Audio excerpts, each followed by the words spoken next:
Morning, my name is Bilal Cudjoe, and I was invited by Nancy, You're one of our mentors. and I'm one of the mentors. Okay. And our star. Our star panelist. Hi, I'm Raul Rios. I work at Walton Isaacson. Hi, my name is Tasia and I'm a student here also. Hi, Alina Martisic. I'm one of the mentors. Hi, I'm Demel Mitchell and I'm a student here as well. And I'm James Pita and I'm also a mentor. Well, welcome everyone. We're happy to have you here today. It's a wonderful day and we're joined by some really esteemed guests. We have the founder of Ambition here with us today, along with some of the mentors who have participated throughout the year, students who have been involved, and we are also joined today by Walton Isaacson, represented by Raul. So we're happy to have you all here today, and we have some lovely questions for you, and we're excited to dig into Ambition and Walton Isaacson and the collaboration you guys have created and what it's meant to the mentors, to you, to the students, and to the community. I'm James Pita. I'll be moderating today with my co-moderator, Yezin, and at this point I will turn it over to him to open up the dialogue.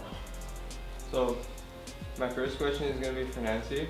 So, what motivated you to start Ambition? What motivated me to start Ambition?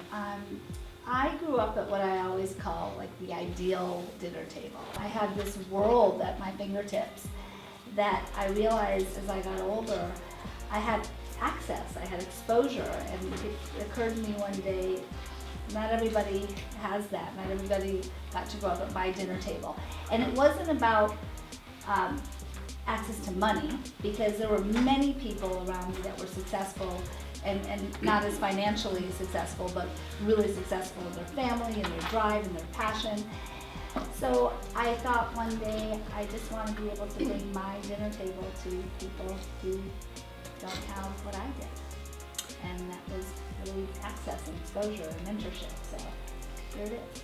That's really fascinating, Nancy, and you know it's important that you recognize that and decided to do something about it. But I think as a follow-up to that, how would you encourage others to get involved in the way you have, or what do you think people could be doing to help promote that access to other students? I think students and mentors and teachers and parents need to get on their feet, because there's a lot of talk, and I think what a lot of people aren't aware of is how easy it is to get into a school and to do this and to get yourself around youth. There's a sort of invisible barrier. So I would encourage everybody, if you're students, to talk to anyone you meet that you feel is interesting or inspirational or aspirational, to start having this conversation and to start encouraging your teachers and your school administrators to invite more and more people in on more of a consistent, regular basis. Like there are really great career days, and I think it'd be really interesting to take those career days and to start to talk to the mentors and to the speakers there that really interest you, and ask them to come back, and ask them to come back more regularly. And so it's up to all of us to just keep sharing all of these programs, in this case, of course, Ambition, because it's all about dialogue about what we're doing. Certainly, and I know the largest impact that people had in my life were the people who showed up regularly. So, Raul, I want to follow up on some of Nancy's points, and she mentioned, getting out there and getting involved and getting on your feet. Obviously, Walton Isaacson saw the value in that, and you guys have showed up regularly to be a part of this and to engage with Ambition. How would you encourage others to get involved the way Walton Isaacson has, other industry partners, other organizations, and to kind of get into the schools and really engage with the future? Yeah, I think the theme of showing up is probably a good story to tell. When I look at some of the brands that we work with, they're very excited to sort of reach to younger generations, but they really don't know how. And so part of showing up is it's a two-way street. So like in any relationship, both people have to sort of meet each other halfway. And when dealing with larger companies or brands, I think being able to tell the story in the language that they speak, understanding their point of view, kind of enticing them to participate, that's, I think, one of the first steps to take. You know, at the end of the day, it's really just about, you know, how do you get along as two people. So what values do you share? What story can you share? I think, you know, approaching a brand or an organization with that can really entice them to participate and be a part. At the end of the day, they do want to be a part, but mostly they just don't know how. Why did you feel the need to participate with ambition? You know, I really see participating with ambition as a way to give back. You know, at the end of the day, I built my skill set because other people gave to me, and they did it selflessly. So I really can't keep what I have unless I give it away. And so my ability to pass that on to another generation is really my way of thanking the people who gave it to me. So when the opportunity came around, I really saw it as, you know, a great thing. You know, I was extremely fortunate growing up. You know, I was able to go to schools that were, you know, private schools. My parents really sacrificed for me to be able to go there. I went on to really great universities, but if it wasn't for the individuals that saw the, you know, opportunity and the potential that I had within me, that never would have happened. And so, you know, coming here, it's again a way for me to, you know, return that to others. That's great. No, I think, you know, I really like to engage our students and see, based on this engagement and based on your experience with ambition, what has been the most profound takeaway from you from participating in this program? Ty? I was gonna start anyway. For me, the most profound thing is I got to make really good connections with people I probably would have never had connections with if it weren't for this class. Such as Nancy, we just text sometimes and just it's great. And Alina, we went out to Hermosa Beach with one of the other students here, and it was just a really good time. Even though we were still doing classwork, it just always seems that the people here just kind of get to know you as a person, and we really kind of make that personal connection with people who are in the business field and have business minds, and that we can just freely ask questions of you, especially. They're just kind of really open about stuff and just talking and engaging with us, and I find that really just it means something to me, because it's I obviously talking a lot. So it just means something. That's great. Demel? Yeah, like what Ty said, I like the connections that the mentors have built with us as students. They've taught us multiple things, the little things are important, gestures and facial expressions can change and affect you in a positive way, just little stuff. But that little stuff can get you far in life too. Nancy was talking to me about it the other day, and it was a nice little conversation. Can't really Okay, so Alina, if the students learned one lesson from ambition, what do you hope it would be? I would say that no person really is more intelligent than you. We're all kind of the same. It's what we do with the resources that we have. And, I grew up much like you guys. I'm a first-generation American. My parents immigrated from Mexico, and I didn't have the dinner table discussions that Nancy was able to have. Very loving parents, just very simple, humble people, and notwithstanding, I have surrounded myself with amazing people, and in my life, it's not about having as many friends as possible. It's about cultivating deep relationships with people, and sometimes you don't have time to do that with a lot of people, and so if you can cultivate strong relationships, there's always going to be someone more successful than you, less successful, richer, poorer, and where you fall really doesn't matter, because you can grab a lot of great energy from everybody, and so I don't discriminate. I have friends everywhere, and I try to cultivate relationships with the people that have great energy and motivation. So I try to surround myself with positive people. Those are the people that help me succeed, and that's what I would encourage you, is just to say, look, your place in the world is where you want it to be. You can affect a lot of people. Find the people that can affect you in a positive way, that give you good energy, and cultivate those relationships. And it's amazing what great resources people can become if you really maintain those relationships. So hopefully we all stay in touch. I mean, not all of us are going to stay in touch, but I would hope that, years from now, Ty and I are still having conversations. Dulce's not here, that she and I will continue to have conversations and continue those relationships. Jarrell, same question. What lesson would you hope the students would take away based on your experience, or what would you hope they could gain from a program like this? Well, I mean, just think about ambition. I mean, I wish I had something like ambition when I was in school.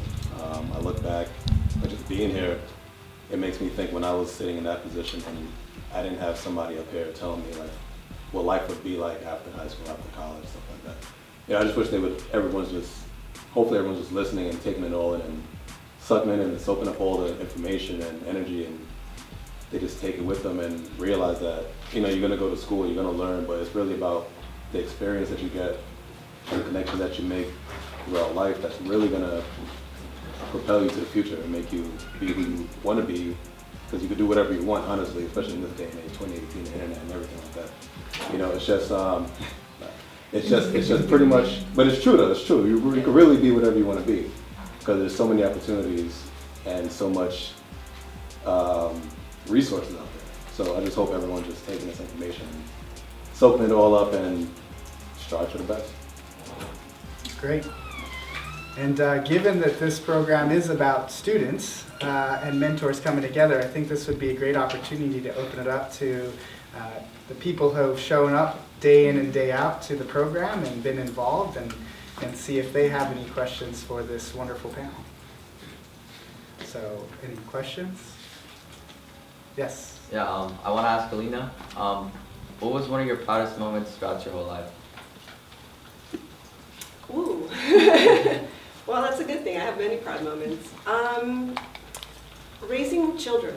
I think that's my greatest success. I have three kids, 18, 15, and 13, and really imparting on them my life lessons, being able to talk freely to them about any topic.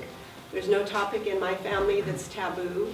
The dinner table discussions that I didn't have as a teen, I'm now having with my children, and so for me, that makes me really proud.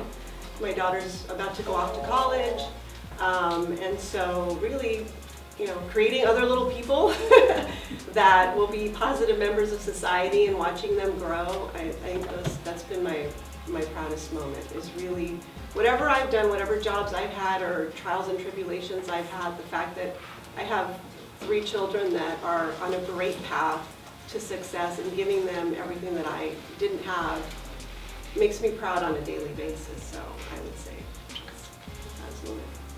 I think this is a great opportunity to kind of think of this question in a different light, which is as opposed to the individual, kind of the collective. With Walton Isaacson, what do you think that Walton Isaacson is most proud of with what they've created and what they're doing? I would say Walton Isaacson is very proud of the work that they've done with Lexus. In particular, the most recent Super Bowl campaign with the Black Panther. It was a 2-year endeavor, and it took a lot of convincing the brand that it was the right opportunity. Initially, Audi had gotten that opportunity, and when they looked at it, that brand decided this, particular film is really angled towards the Black consumer. We are a total market brand. We're going to pass on this film. And so when Lexus got the opportunity, Walton Isaacson advised them that actually this is a film that will relate to everyone, even though the cast is, inherently mostly Black. That has become the most successful campaign. Okay, so Alina, if the students learned one lesson from ambition, what do you hope it would be? I would say that no person really is more intelligent than you. We're all kind of the same. It's what we do with the resources that we have. And, I grew up much like you guys. I'm a first-generation American. My parents immigrated from Mexico, and I didn't have the dinner table discussions that Nancy was able to have. Very loving parents, just very simple, humble people, and notwithstanding, I have surrounded myself with amazing people, and in my life, it's not about having as many friends as possible. It's about cultivating deep relationships with people, and sometimes you don't have time to do that with a lot of people, and so if you can cultivate strong relationships, there's always going to be someone more successful than you, less successful, richer, poorer, and where you fall really doesn't matter because you can grab a lot of great energy from everybody, and so I don't discriminate. I have friends everywhere, and I try to cultivate relationships with the people that have great energy and motivation. So I try to surround myself with positive people. Those are the people that help me succeed, and that's what I would encourage you, is just to say, look, your place in the world is where you want it to be. You can affect a lot of people. Find the people that can affect you in a positive way, that give you good energy, and cultivate those relationships. And it's amazing what great resources people can become if you really maintain those relationships. So hopefully we all stay in touch. I mean, not all of us are going to stay in touch, but I would hope that, you know, years from now, Ty and I are still having conversations. Dulce's not here, that she and I will continue to have conversations and continue those relationships. Jarrell, same question. What lesson would you hope the students would take away based on your experience, or what would you hope they could gain from a program like this? Well, I mean, just think about ambition. I mean, I wish I had something like ambition when I was in school. I look back, but just being here, it makes me think when I was sitting in that position and I didn't have somebody up here telling me like what life would be like after high school, after college, stuff like that. You know, I just wish hopefully everyone's just listening and taking it all in and sucking in and soaking up all the information and energy, and they just take it with them and realize that, you know, you're gonna go to school, you're gonna learn, but it's really about the experience that you get, the connection that you make throughout life that's really gonna propel you to the future and make you be who you want to be, because you can do whatever you want, honestly, especially in this day and age, 2018, the internet and everything like that. You know, it's just pretty much, but it's true though, it's true. You can really be whatever you want to be, because there's so many opportunities and so much resources out there. So I just hope everyone's just taking this information, soaking it all up, and strive for the best. Great. And given that this program is about students and mentors coming together, I think this would be a great opportunity to open it up to the people who have shown up day in and day out to the program and been involved, and see if they have any questions for this wonderful panel. So, any questions? Yes? Yeah, I want to ask Alina, what was one of your proudest moments throughout your whole life? Ooh. Well, that's a good thing. I have many proud moments. Raising children. I think that's my greatest success. I have three kids, 18, 15, and 13, and really imparting on them my life lessons, being able to talk freely to them about any topic. There's no topic in my family that's taboo. The dinner table discussions that I didn't have as a teen, I'm now having with my children, and so for me that makes me really proud. My daughter's about to go off to college, and so really, you know, creating other little people that will be positive members of society and watching them grow. I think that's been my proudest moment, is really whatever I've done, whatever jobs I've had or trials and tribulations I've had, the fact that I have 3 children that are on a great path to success and giving them everything that I didn't have makes me proud on a daily basis. So I would say that's moment. I think this is a great opportunity to kind of think of this question in a different light, which is as opposed to the individual, kind of the collective. With Walton Isaacson, what do you think that Walton Isaacson is most proud of with what they've created and what they're doing? I would say Walton Isaacson is very proud of the work that they've done with Lexus. In particular, the most recent Super Bowl campaign with the Black Panther. It was a 2-year endeavor, and it took a lot of convincing the brand that it was the right opportunity. Initially, Audi had gotten that opportunity, and when they looked at it, you know, that brand decided this, particular film is really angled towards the Black consumer. We are a total market brand. We're going to pass on this film. And so when Lexus got the opportunity, Walt and Isaacson advised them that actually this is a film that will relate to everyone, even though the cast is, inherently mostly Black. That has become the most successful campaign that the brand has ever had. It has moved many metrics into territories that the brand has never seen, and it's one thing that the agency can look back on as really having the foresight to understand where opportunity lies in culture, how to move with culture, and how to lean into it. So it's really taking a brand that was quite afraid of this opportunity and moving it forward in a new direction. So I think the agency is incredibly proud of that. That's great. Any other questions in the audience? I have a two-part question for Raul. Yes. Number one, where do you see your company going in the future? And the second part is, what trends are you seeing in your industry? Sure. So in the future, Walt and Isaacson is really looking to expand the conversation into the world of entertainment. So right now we see that, you can have a commercial that will kind of capture attention for maybe, a few weeks, maybe a month or two. With entertainment, for example, again with Black Panther, that could last for many months, maybe even a year. So the conversation for a brand can really evolve into something different. So I think there'll be a lot more of that, a lot more of integrating brands into entertainment properties. And so we'll be doing, particularly that, not only with multicultural segments, but also total market. So I think that's definitely in the future. And then as far as the trends that I see right now, one of the biggest trends that we see is personalization. So we're all looking for a form of personalization in the products that we buy and the experiences we have. So all you have to do is sort of open your phone and you go onto Netflix and immediately it's going to become personalized for you. That will morph into a bunch of different categories. So I'll use one as an example.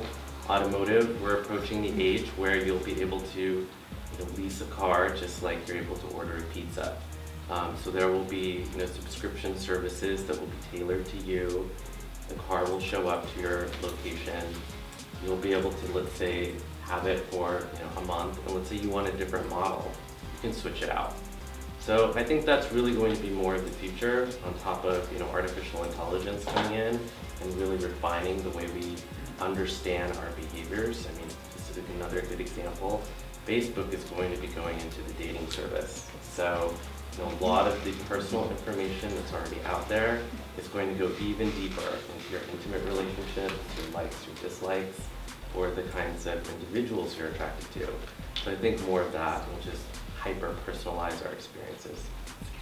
So I would like to use this as a segue to ask our students, actually. You talked about some pretty insightful things moving forward and where your industry is heading and kind of where we're heading as a society. And I would love to hear from the students if you notice these kinds of changes, if it just seemed seamless to you, if you had even given thought to these kinds of things and what that response actually means to you. I never even thought about all that stuff. When you said Facebook going into dating, it's like, whoa, that's kind of really awkward. I like to approach people face on. So just like having a computer do it for me is like, whoa. Like, it's just like out of my mind. And just like, I think that's really crazy. Yeah, I would never thought Facebook was doing that. So yeah, I think that bringing it back to some previous statements about access and thoughts, I hope that as students in the audience and on the panel, that you start to gain some insight into the way people think about these things and just how far out they have to be looking to be successful. Raul mentioned this Lexus campaign being the most successful campaign they've ever run, and it's because they had that foresight to know that this was bigger than other people may have thought it was. So back to the audience. Yes? I wanted to ask the students, how has ambition changed you in terms of what you think your career path was going to be, or has it better defined, or but specifically you know, how do you think this will affect you moving towards whatever career that is? And also, two parts, how would you mentor other students if you saw somebody younger than you? I mean, what would you tell them about their career? Well, I feel ambition helps kind of like shape my career and put some, just like, I guess, concrete like evidence behind this, because I want to be a marriage family therapist. So obviously I value relationships with different people and just find that useful in having relationships.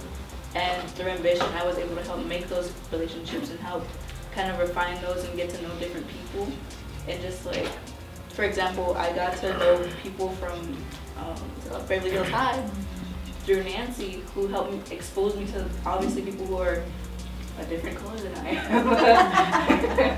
am. Different obviously tax bracket from me, and just and have the same simple conversation as if I knew them.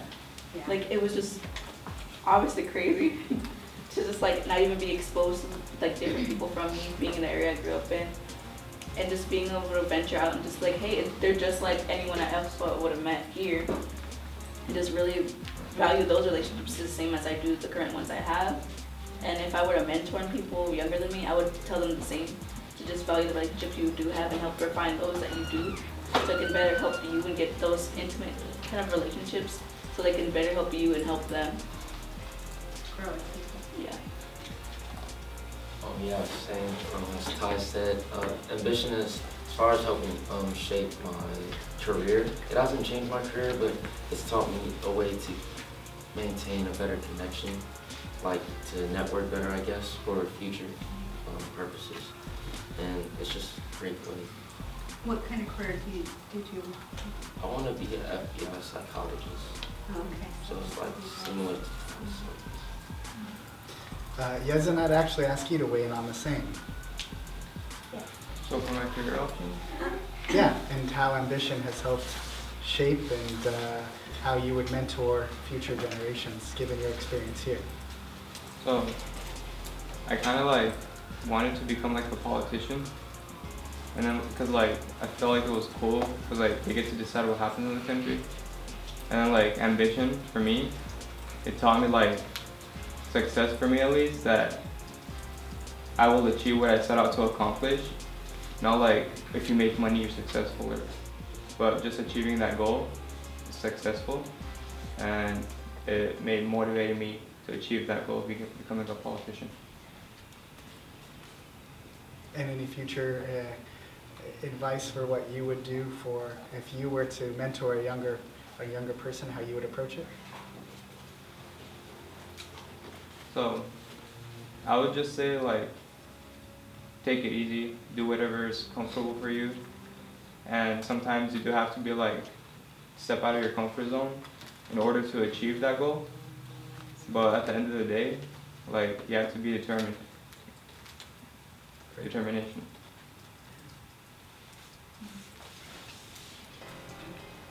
Any additional questions? Oh, yes. My question is for the mentor. And what is it about ambition that makes taking your valuable time on the work to become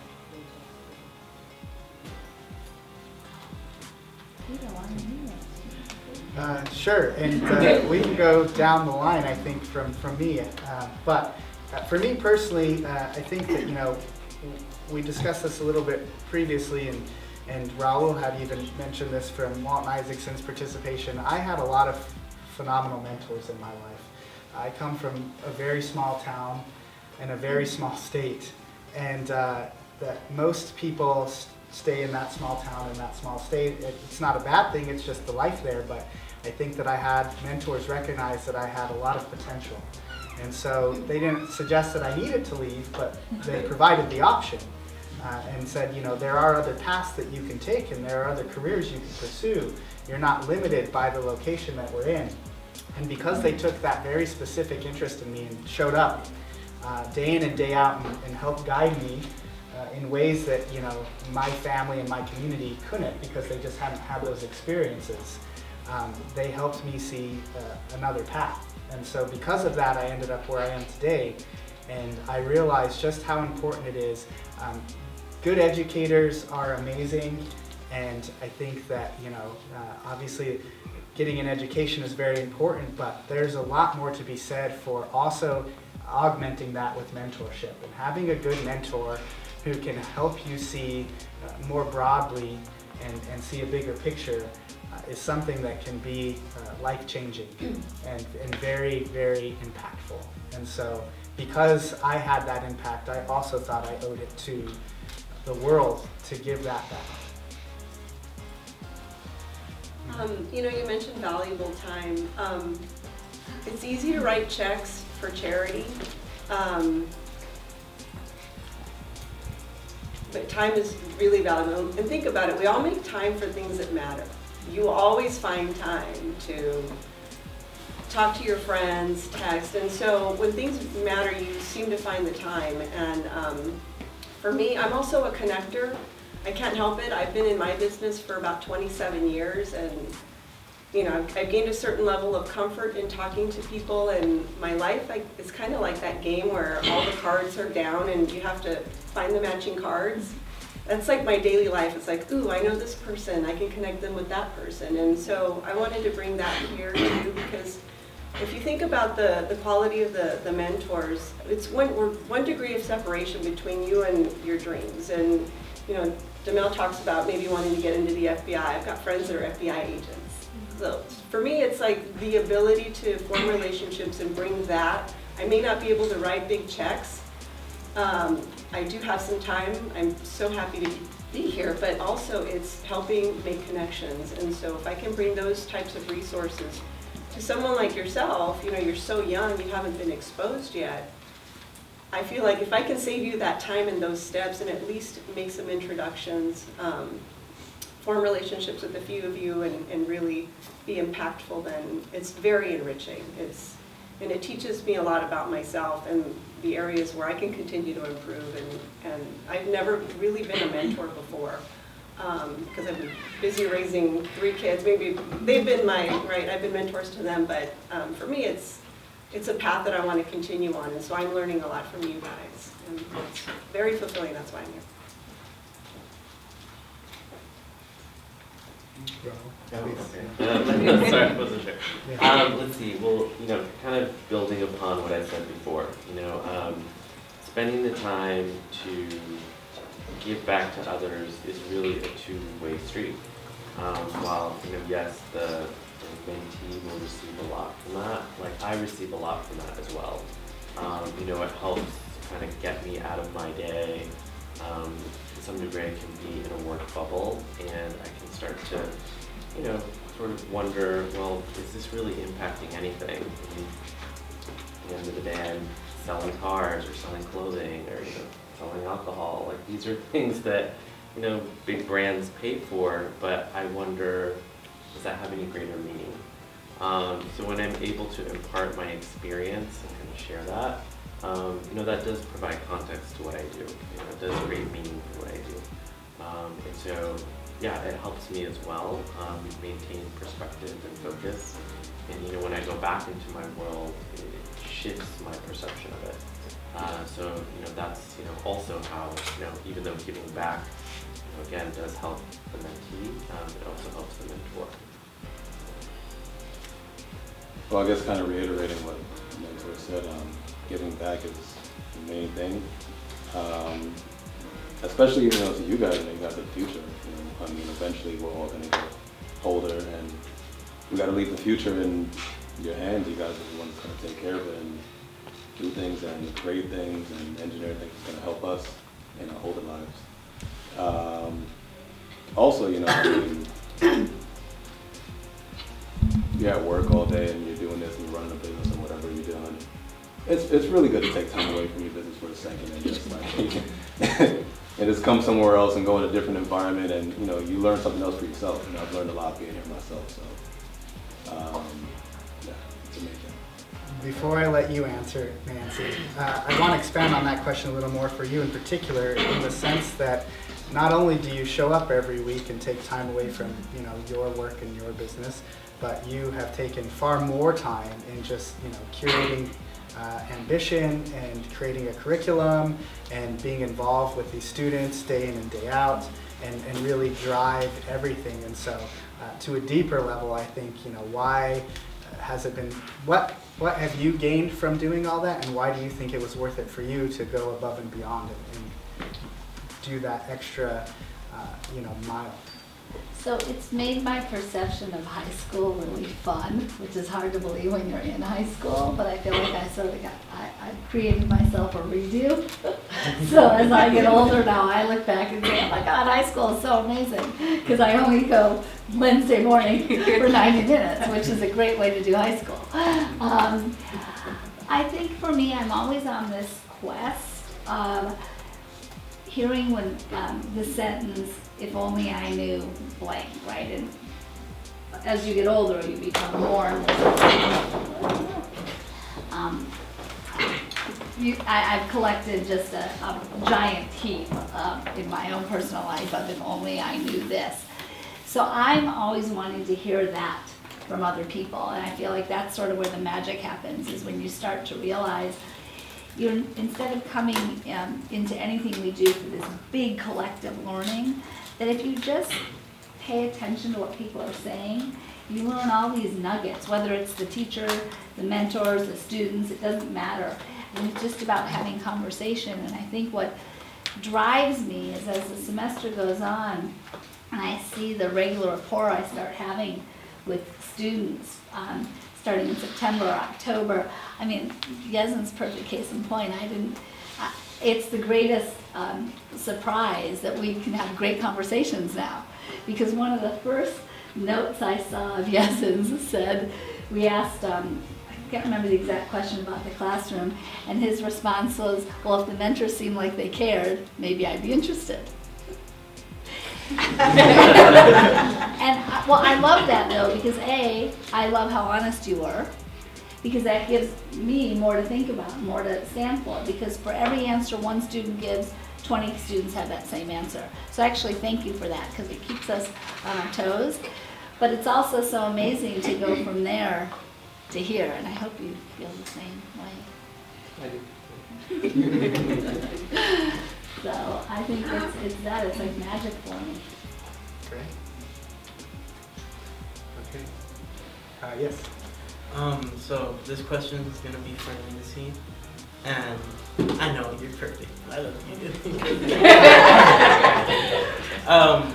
you. So the question is, how do you see ambition improve, and what would you want it to change? What I want is for ambition to be in schools all over the country. I want other, like if I had, I don't mean it'd be the worst thing to think of if there were 5,000 Nancys, but I need more Nancys that want to go on to schools in their communities and say, you know what, I've got my 20 people. And so we'll implement the curriculum, but someone can actually, like, when you're older, you can say, you know what, I want to have ambition in this school and the community that really matters to me. And you bring your sort of posse together and you take over a school for a year. So, and then I also really want to grow the ambition clubs, which are really about after school clubs focused on problem solving and solution driven thinking in these, and Celine's Ladder, which is a program I'm super excited about growing. It's taken us a little while to get together, but that's a program that's really all about dialogue and bringing all these different ethnic, socioeconomic, and different backgrounds, ethnicities together in one space. So exactly like Ty said, you start to realize we're all the same. We all have the same stuff going on. And if you just sit down and dig into it, it's so obvious to see. The hardest part is taking the first step. Because by the end of the first Celine's Ladder, where's Chris? I don't know. Right? Like at the end of that first day at Beverly Hills High, nobody was any different. It was like being 5 years old in the sandbox, and everybody just liked each other, and everybody started talking. And when we take out the influence of what parents and teachers are telling you, it's so great to just listen to students talk, and for so many of us to realize we're putting all of our concerns onto you, and the students, in the best way ever, don't have some of the concerns that we do. So that's one program I'm really excited about seeing growing. So it's growth. It's getting this moving, getting more people involved, and raising more money so that we can do more things and have more scholarships. And Great. I believe you had a question? Yes, I do. That's for Raul, right? Yeah. When the company offering internships, and if so, how do we apply? We do, actually. So we do them during the summer. And so if you're interested, by all means, you can talk to me after. But essentially, we have kind of different levels. So for people who are either in like high school over the summer or also college, we do offer internships as well for people in graduate school, but that's kind of a different story. But yeah, essentially, it's based on you come for maybe a month, 2 months, and you could rotate through different departments within the agency. It's really just more gaining exposure for the different functions within advertising. I work in the realm of strategy and consumer insights, but there's also media, publicity, events, account management. So again, different ways of understanding advertising as a business is our focus. Great question. can I actually, sorry, go back for a second? Please. I've actually wanted to ask this to you. What was the turning point for you to go from these, like, I don't know these people, I don't know if they care, to actually I think they might care? So it was one day when I was having because every Wednesday when we come here, like at first I didn't really care. Like I was like, oh whatever, I'll just go. And then cause when the mentors they came here, they would be super I didn't feel like I could connect to them. Mm-hmm. And then one day, I sat outside with Michael. I felt like we actually really connected, and then after that, I felt like I connected to this class, so basically that was my turning point. So I think something just for everyone involved too to realize, and I think Alina spoke to this earlier, is that a lot of us started where you're at, and sometimes we don't realize that, right? So where people are at in their career today is not always where they started. So whenever you meet new people, we talked about networking and connection and getting to know people. I think that taking time to understand their journey and how they got where they got, because you guys actually may be sitting here one day, and I would hope that if you were that successful, you would start an ambition chapter in your hometown or in your community and carry the banner forward. But you will have a story to tell too. And so I'd encourage you all to really get to understand people and their journey and how they got where they are. Because I think sometimes it can seem like it just happened overnight for some people when you meet them, but you don't know how many hours they put in and how much work they might have had to do. And how much top ramen. Yeah. College. There's top ramen. And you had a question as well, right?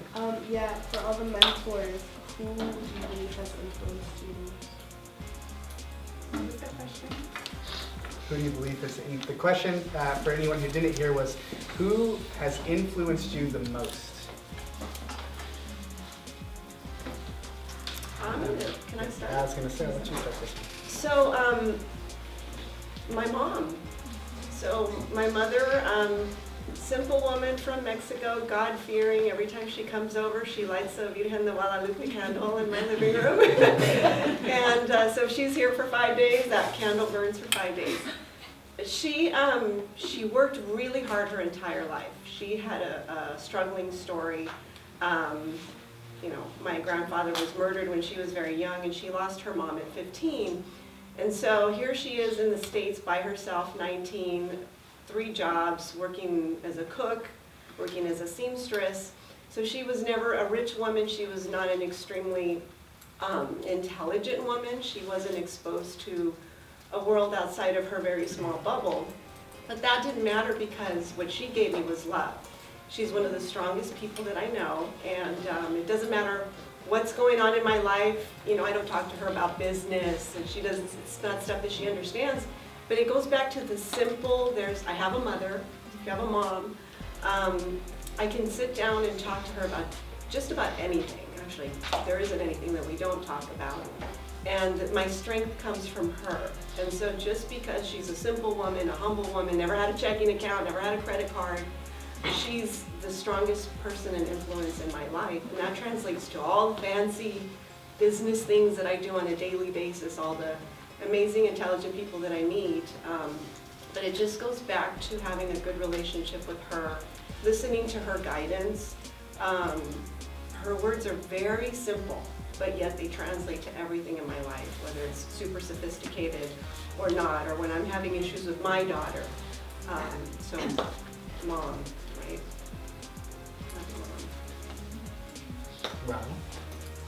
Definitely my parents. You know, when I think of my father, he really had a lot of vision. You know, he grew up in a small town in Arizona, family of copper miners. He was the first in his family to go to college, to go to graduate school, and he really reinvented himself over and over again in his career. When I look at my own career, in a way, you know, I'm still a miner. Like I'm a copper miner son, but instead I mine insights and I mine data. And so that's what, you know, I take from him. And then from my mother, she was incredibly creative. You know, she was the one where every holiday, like the windows in our home were like decorated for, you know, Easter, you know, Halloween, Christmas. She would spend hours sort of bringing that world to life. And I really use that a lot in my work today. So it's, you know, I work in advertising. It's incredibly creative in the way I tell stories have to be visual and exciting and, you know, draw people in. And I learned that from her. I learned how to do that. So I'd say both of them really gave me the tools that I needed early on. But I just didn't know it then. But now I use them every day. And you sort of have a window in your office on that Right. bulletin board. He's known at Walton Isaacson for changing the... That's totally my mother's influence. Yeah, so I have, in my office, there's this massive pegboard. And when I got the office, the pegboard was dark brown, and I didn't like it. And I'm like, oh, I need to tear this down immediately. And then this voice in my head said, you know, let's just look at this as a creative challenge. How can you use this in a different way? And so what I do now, probably like every couple of weeks, is I will change out the color and sort of create a theme. And it's kind of like a mood board in my office. And it's huge. It's like the size of, you know, one of these boards behind me. And it is now, like, people will come and hang out in my office when I'm not there. I mean, they'll use it and just chill out there. And it's definitely a good example of I was given something that on first glance, I'm like, I don't want this, this is worthless, this has no purpose. But I had to, you know, take that moment to pause and really see it actually as an opportunity to differentiate myself, and it has made my office incredibly unique and beautiful. What's on it? I want to know what's on Like it. now. So we have a subscription to Shutterstock, which is a lot of professional photography. And so for the month of May, I made everything white. You know, a lot of people in the office were having babies, they were getting married, there was the royal wedding. It's spring, so white was a good color, and so it's all white right now. And it takes you how long every? It only takes me like 20 minutes.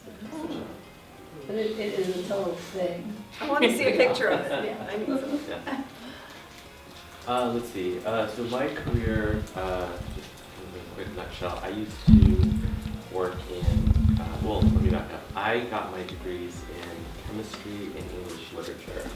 And so I was on track to go to medical school. But actually, thankfully, I got an internship between my junior and senior years of college, and I got to shadow and was mentored by a lot of doctors. And I discovered through that, like, this isn't the path that I want. and that was incredibly helpful for me. But then the rest of the path it wasn't a straight line, so I always think of it kind of like as a squiggly line. I don't know where it's going to go, I just kind of take the next step that's in front of me. And what I learned from that process is that I can't do really the next step by myself. I really need to ask for help from other people. Once I kind of accept that and get over that sort of barrier, then a lot of doors open. That's not to say that I don't have to have my own ambition and drive, but at the end of the day, like, it takes a village to get most places in life. And so I ended up moving into finance after I was out of school.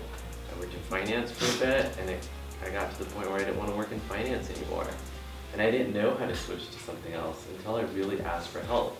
And so I was connected with people who helped me get to business school. I had never known anyone that had gone to business school. And the path that I took to get to business school was completely not what I thought it was going to be. But I was grateful enough, I got into a really good business school. I went to business school, and I shifted to marketing. And if you would have told me that my freshman year of college, that I was going to be in branding, in marketing, and advertising, that was like nowhere on the radar.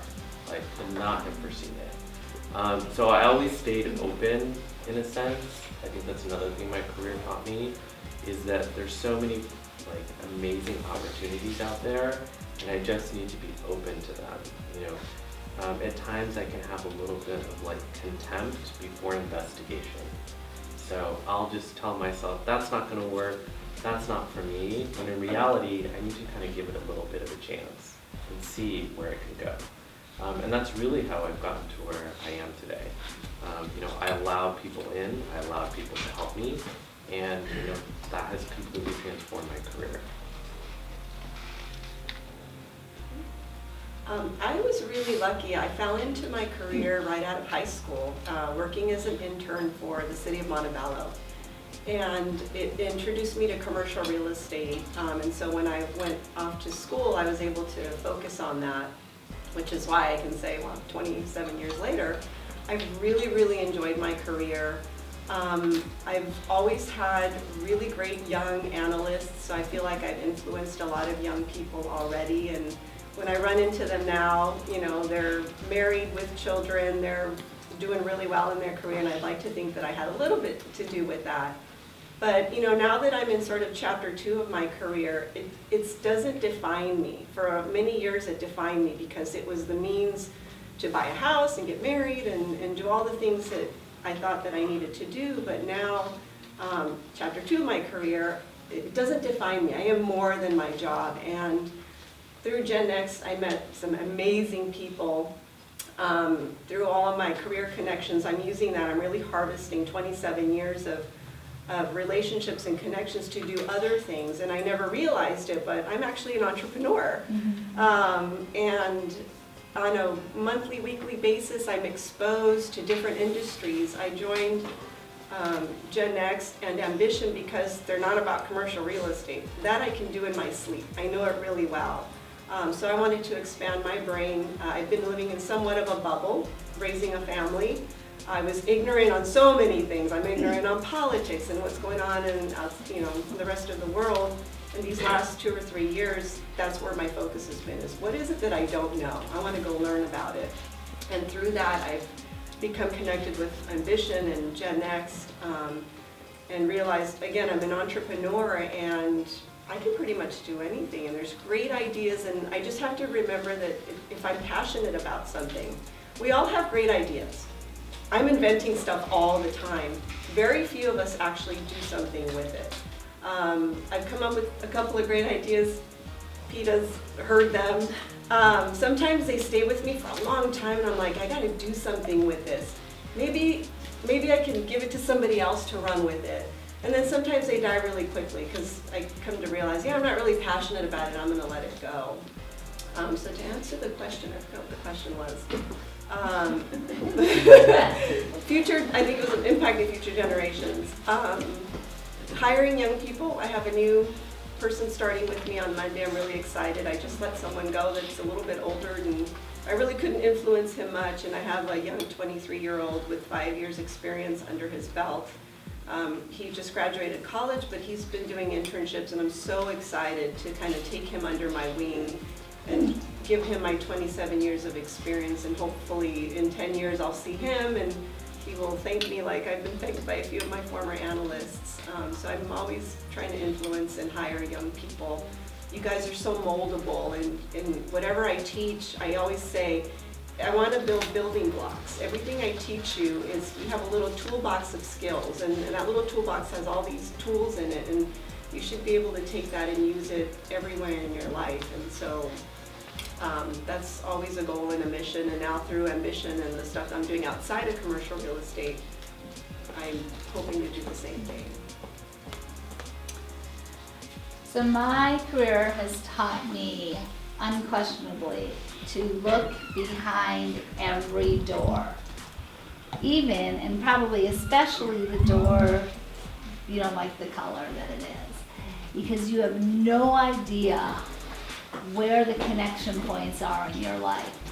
So you want to look behind every door, and you want to expose yourself constantly. And everything that comes into your path, you want to engage in on a deeper level. It's really easy to meet someone and have a 2-minute conversation, and you're sort of bored and you decide that's not interesting for you. But one way to pull yourself out of the boredom is to actually engage and go deeper. Because when you go deeper, that's where the magic is. That's something like, no matter what career you're in, no matter what path you choose, those things will help you in life so much, and that's how you'll end up expanding on your ideas, is you'll start to have conversations that go beyond the surface, and that's where all the movement is. What I'd like to bring to the future is this, and conversations like this, where we just keep practicing going deeper and getting out of our comfort zone and asking questions we think we're not supposed to ask. That's actually, I would say, number one, is getting comfortable just asking questions we're not supposed to ask. That's great. I know we're getting close to being out of time, so I actually want to take the opportunity to ask a question that I think is important for everyone in this room to engage in, talking about asking the tough questions, which is for the students. What has been your favorite part of Ambition, and what would you like to see more of or to see changed if you could add something to the program? And I will start with you, Yasin. So for me, I thought it was like pretty cool that we came up with a handbag for Lexus. Cause like, what are we gonna do with like, and compared to Lexus, you know? But like, I figured out that like this, like a group of people who are like not like relevant to them can actually like make a difference. So I thought that was pretty cool. And then what would you change or add or improve upon with the program? I feel like, yeah, field trips. I feel like we should like go outside more instead of like saying like, it's cool that we go outside and sit on the table sometimes, but like maybe we could go like somewhere outside the school so we can like Nancy said, help and engage the students more. How about you, Ty? Well, speaking of having like conversations that like are just not had, I really like the part of Ambition where Nancy took me and a couple other students onto Celine's Ladder, which is like another program associated with this, where we had a discussion about race and just like what that means to different people, different questions that like you're not supposed to ask, like obviously like, or like a black person, or like, oh, you're white, so why do you think this way, or like questions like that where in a normal like day you can't just, you're not supposed to ask that. And it was just really, I felt amazing. It just like opened me up some more as a person. Just kind of ask those questions and have people not have that filter where you're scared like, oh, this teacher's gonna be there and like you can't ask that and that's not supposed to be said and not supposed to think like that.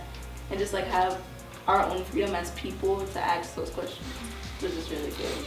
And I'd want more of that to be incorporated. Great. My favorite part was when we were making the little videos of everybody saying what ambition was. And the only thing I would change about ambition would probably be, like Yazan said, you should go outside of school. That's it. But it was overall a great experience. Great. I think we have enough time for one more, or yeah, one more question. Who has something they're burning to ask? Go ahead. So this is for the students. Who are your influences and why?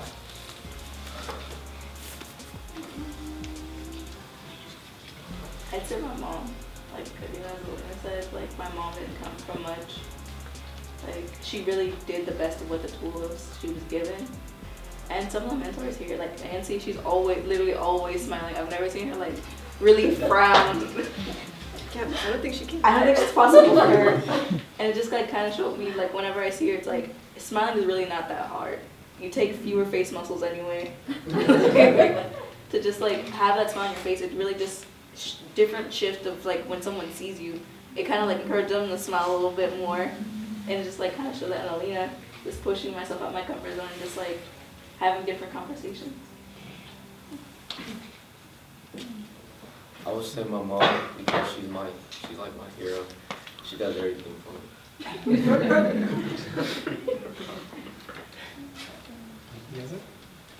For me, it was my grandfather. So like, basically he like, when I was little, he was trying to toughen me up all the time. At first I didn't like it, because I was like, oh, why is he pushing me so hard?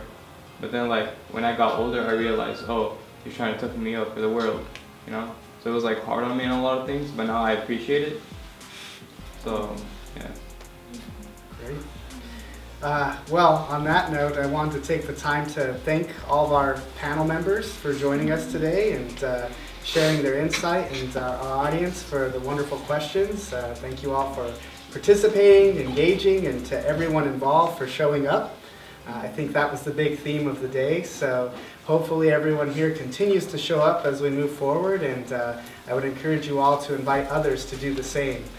As you grow your networks and meet new people and do new things, some of you are moving on to the next phase of your life, going to college and looking for careers and doing big and exciting things, and so just remember to show up when you do those things.